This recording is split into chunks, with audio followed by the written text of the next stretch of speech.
Hello friends. So we have covered almost everything that we need to understand relations in the previous videos. Today we are going to take a look at functions. So to understand functions, relations is important, and if you have not watched any of the previous videos on relations and sets, please have a look at them. You can go through my channel and just take a look at all of those basics to understand the concept of functions better, because after this we will continue to build on functions more and more. Okay, so if you understand relations, we know that a relation is a subset of a Cartesian product. So this is a binary relation. F is a binary relation on this Cartesian product between A and B. That is clear. Okay, so if F is a relation, how can we say that this relation is a function? So first we know that a function is a relation with some special properties. So I'm saying that this relation F is a function if it is satisfying certain properties. So let us understand those properties with this example that I have taken here.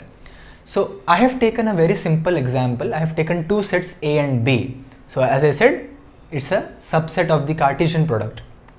So in this particular relation, the element A1 is mapped to B2, A2 to B4, A3 to B1 and A4 to B3, and this I have also represented in this set, that is in this relation. So F, I have written it also in this format.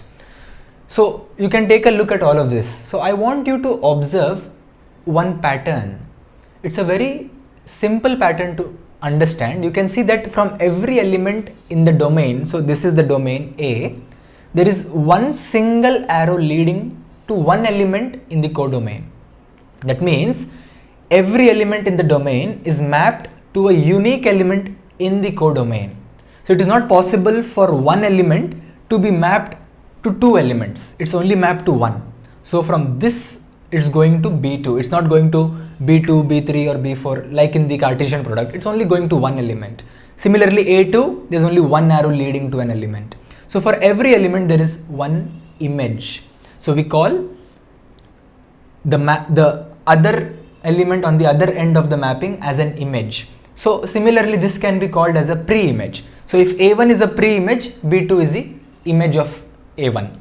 So in that way we can talk about image and pre-image. So the pattern that we are referring to, every element in the domain is mapped with a unique element from the codomain. So you can see it from this more clearly, A1 only with B2. So there is no other ordered pair in this set with A1 in it as the first element. There is only one. Similarly A2, there is no other ordered pair with A2 in it.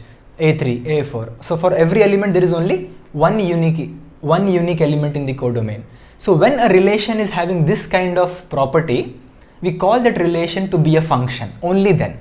Okay, so till here if you understand this, then you understand what is a function. Now we will build further on that and discuss about the range of this function F. So I told you previously that codomain and range are two separate concepts. So here you can see them clearly. So the codomain of this function is B1, B2, B3, B4 and B5, this set. But the range is only B1, B2, B3 and B4 because only these elements are appearing as the second component of the ordered pairs. So in this set of ordered pairs, you do not see B5 anywhere.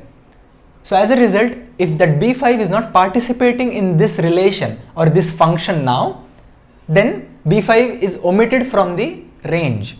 So the range is the set of B1, B2, B3 and B4. B5 will be omitted. But the codomain has all the elements. Even if some of them are not used in the function, it doesn't make any difference. It is still the codomain. Okay, so we have understood the concept of functions with this simple example. In the next few videos, we will be seeing a lot of examples because in my personal experience, to understand functions, you need to take a look at plenty of examples and we will be doing that. Thank you.